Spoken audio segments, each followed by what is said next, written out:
This is the corner spot. We call it corner spot, and definitely the seams are the one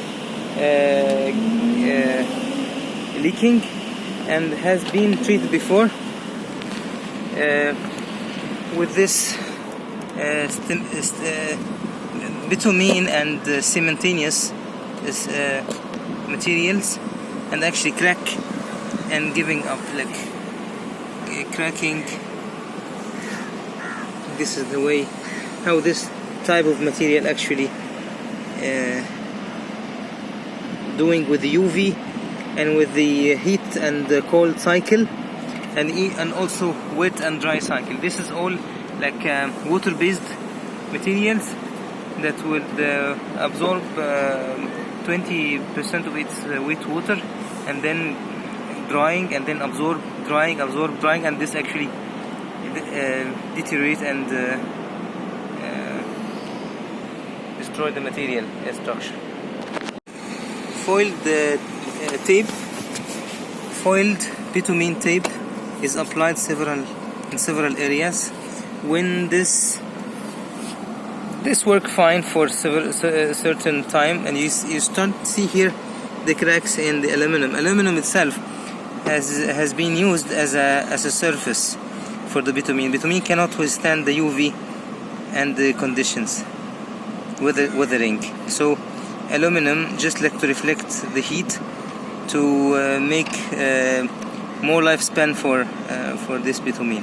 The problem with this, that when aluminum deteriorates, the asphalt start to deteriorate, crack like that, crack like this, and start doing like that.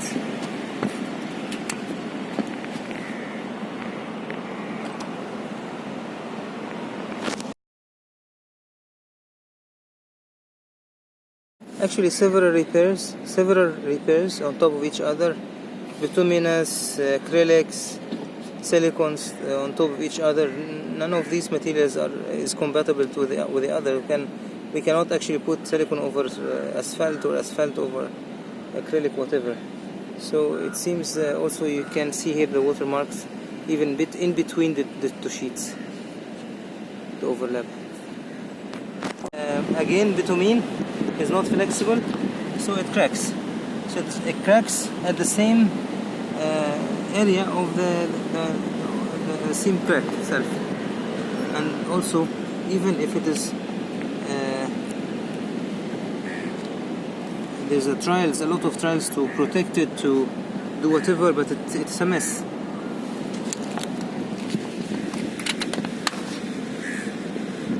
And also even with the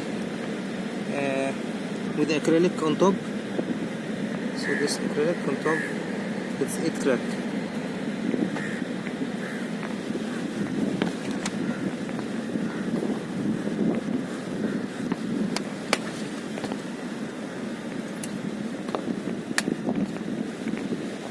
So when materials dries, it shrink. It also lift, because actually this material has been applied. This is like an acrylic and applied on asphalt. So there's no cohesion between the asphalt and the acrylic, and acrylic itself is actually drying and shrinking and actually giving up.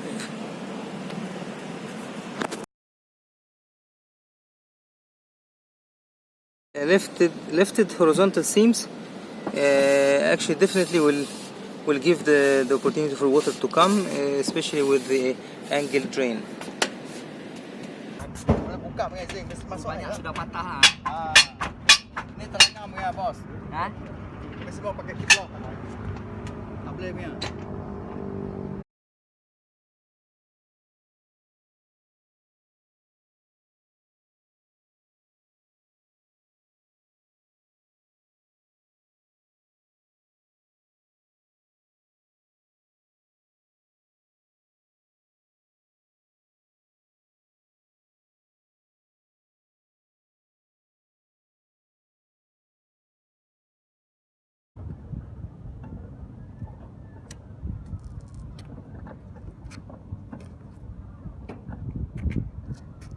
Because can you see here, Islam? The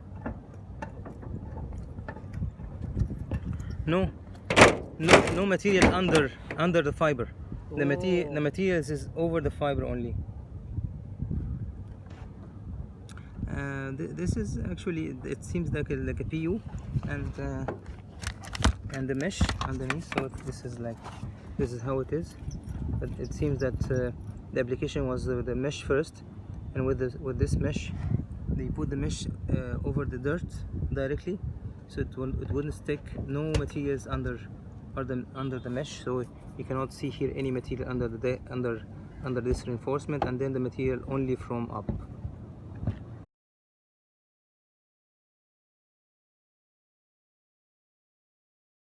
Here, all of the existing fasteners are checked for torque.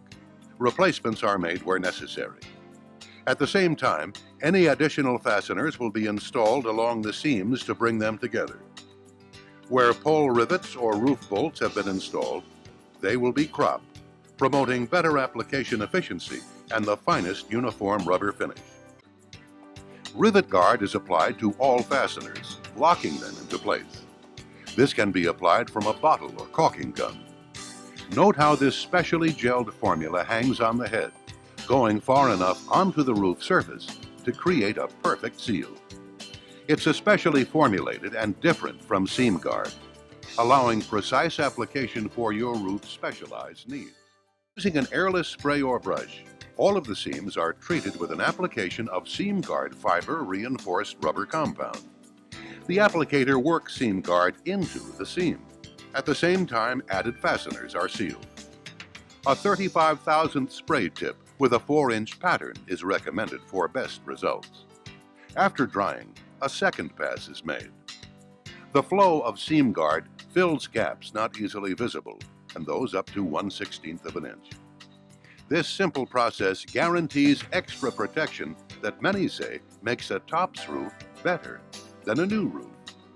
It preserves and protects without cumbersome tapes that require expensive labor to use, leave a raised edge, and are prone to failure. What we're doing at the moment, guys, is we're going to put some seam rivet guard around every rivet just to seal the rivets off, so basically they're waterproof. It's pretty easily done, just on the end of a brush to make sure you cover the rivet so there's no gaps underneath it. Don't have to be too meticulous about how you go about it. It's just so there's no areas underneath that are showing any black holes or anything like that. So what we have here is where your sheet overlaps, so you have a seam running down the length of your sheet. So what we do in this situation, if there's not a big gap there, basically all we need to use is seam rivet guard, which we brush on down the length of the seam, like so, into the crack. As you can see, this is a little bit, maybe a little bit thinner than the polyprene, and it gets into that crack fairly easily. And then what we use is a piece of polycore. While it's still damp, you stick it in so it's basically over the top of the seam, say half and half, and you just work it in with your fingers as we're doing here. And then once that's just gone off a little, we'll brush another coat of seam rivet guard over the top.